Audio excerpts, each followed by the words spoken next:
আমার বউকে বলবো রেগে গেলেন তো হেরে গেলেন, সংসার করতে চাইলে তাড়াতাড়ি ফোন দাও আমাকে। শুধু আমার না, হুট করে রেগে যাওয়াটাই হচ্ছে ধ্বংসের মূল, যে কোনো মানুষের জন্য। এটা আমি খুবই কৃতজ্ঞ, আমাকে বের করে নিয়ে আসছে আমার ওয়াইফ। এত রাগী আসলে, আমার ফিমেল ভার্সন তো, আমার যেমন অনেক বেশি রাগ, ওরও সেম অনেক রাগ, অনেক রাগ, অনেক অনেক। আমি বলে বুঝাতে পারবো না, আমি অবাক হয়েছি ওর রাগ দেখে, যে ও আমার বৃহস্পতিবার বলতেছে তুমি রবিবার বের হয়ে যাবা, আর রবিবার দ্বারাই আমার বিরোধিতা করতেছে, কঠিন বিরোধিতা, যে না ওকে জামিন দিবেন না, ওর জামিন যেন না হয়। তার মানে ও কতটা জিদ্দি, কতটা জিদ ওর মধ্যে আমি বুঝে গেছি।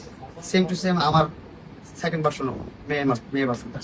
শুধু আমার না, হুট করে রেগে যাওয়াটাই হচ্ছে ধ্বংসের মূল, যে কোনো মানুষের জন্য। এটা হুট করে রেগে যাবেন আপনি, মাত্রা অতিরিক্ত রেগে যাবেন, ধ্বংস হয়ে যাবেন। আমি যে জেল খাটলাম, এত ঝামেলা হলো, এত কিছু হইলো, শুধুমাত্র আমি রেগে যাওয়াতে। হুট করে মোহন আমাকে দেখলাম, আমার সাথে 2-4 দিন ভালো ছিল, দেখলাম আমাকে ব্লক মেরে দিচ্ছে। তখন আমি সেন্টি খেয়ে গেছি, আমি রেগে গেছি যে এখন আমি জীবন রাখবো না, দিয়ে দিব, মরে যাবো।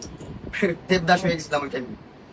সো ওই টাইমে ও এসে আবার বলছে তোর ভিউ ব্যবসা করতে চাস, ভিউ কমে গেছে, মিডিয়ায় ভাইরাল হতে চাস, এটা ওটা সেটা। তখন আমার খুব খারাপ লাগছে বিষয়টা, যে আমি সুইসাইড করতে যাচ্ছি, আমি মরে যাচ্ছি, আমার জীবন সেখানে থাকবে না, সেখানে ভাইরাল হয়ে কি হবে, ভিউ ব্যবসা কি হবে। আমি ভিউ ব্যবসা করি না আসলে, টাকার লোভী হলে আমি প্রতিদিন কন্টেন্ট করলে আমার টাকা মানুষকে খাওয়া শেষ করতে হবে না। কন্টেন্ট ক্রিয়েশন অনেক টাকা, আপনার 1 লাখ করে ভিউ দিলেও অনেক টাকা আসবে। আমার বউকে বলবো রেগে গেলেন তো হেরে গেলেন, সংসার করতে চাইলে তাড়াতাড়ি ফোন দাও আমাকে।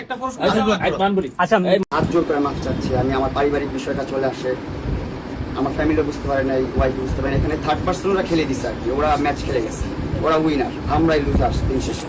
সবার কাছে সরি গাইস, ভালো কিছু করবো, আমি খুব সুন একটা ক্লোথিং বিজনেস শুরু করবো, হয়তো বা ফিজিক্যাল সব দিতেও পারি, নাও দিতে পারি, কারণ ফাইন্যান্সিয়াল অবস্থা অত ভালো না। গাড়িগুলো বিক্রি করতে পারলে, বাইকগুলো বিক্রি করতে পারলে ফিজিক্যাল সব দিয়ে দিব, অথবা অনলাইন শুরু করবো, বাসা থেকে শুরু করবো। আপনারা সবাই সাপোর্ট করবেন আমার ক্লোথিং বিজনেসকে, নাম হবে প্রিন্স পার্ক।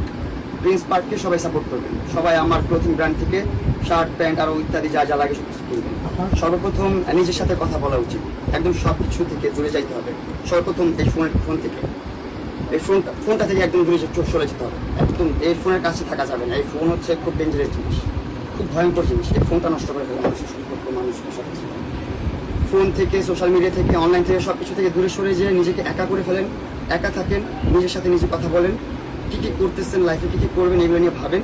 শুধু ভাবলে হবে না, ভাবার পরে কাজগুলো করেন, এক্সিকিউট করেন। আমি যেমন শুধু স্বপ্ন দেখতাম, স্বপ্ন দেখি, এখন হচ্ছে ছুটবো, কাজ করবো, কাজের লক্ষ্য পেয়েছে, দোয়া করবেন আমার জন্য। দেখেন, আমি 2017 সাল থেকে আমার ফ্যামিলিটা চালাই, আমি একাই। আমি আমার ফ্যামিলির মেরুদণ্ড, আমি না থাকলে আমার ফ্যামিলি অসহায়। আমি এই জন্য সবার কাছে সবসময় রিকোয়েস্ট করি, আমার মাও সবাইকে ছেলে ছেলে বলে, কারণ আমি দুনিয়াতে আজ আছি, কাল নাও থাকতে পারি।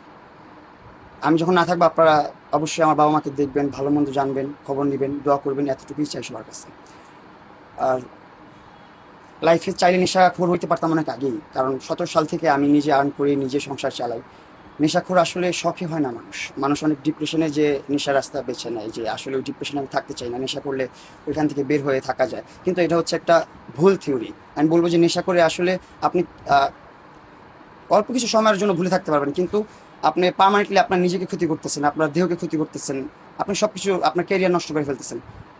সো ডিপ্রেস থাকলে আমি বলবো যে আপনারা কান্ট্রি লিভ করেন, দেশের বাইরে যান, ঘুরে ফিরে আসেন, ট্রাভেল করেন, মাইন্ড ফ্রেশ করেন, দ্যাটস ইট। নেশা পানিতে যাওয়া দরকার নেই, নেশা পানি করেন না। আসলে বিয়ের আগে ছিল একটা জীবন, বিয়ের পরে আরেকটা জীবন। পুরুষ মানুষের জীবনটা এরকম, বিয়ের আগে একরকম থাকে, যখন বিয়ে করে তখন সংসারের চিন্তা ভাবনা অনেক কিছু চলে আসে, নতুন নতুন জিনিসপত্র, নতুন নতুন সাবজেক্ট চলে আসে মাথায়। তো আমি একটু ডিপ্রেস হয়ে গেছিলাম মাঝখানে, এইটাই পরিবর্তন করতে পারি না কেন এটা তো আসলে বলতে পারবো না। আল্লাহ পাক চাইছে আমি জেলে যে নিজেকে পরিবর্তন করি, জেলে যে নিজেকে পরিবর্তন করে বের হয়েছি।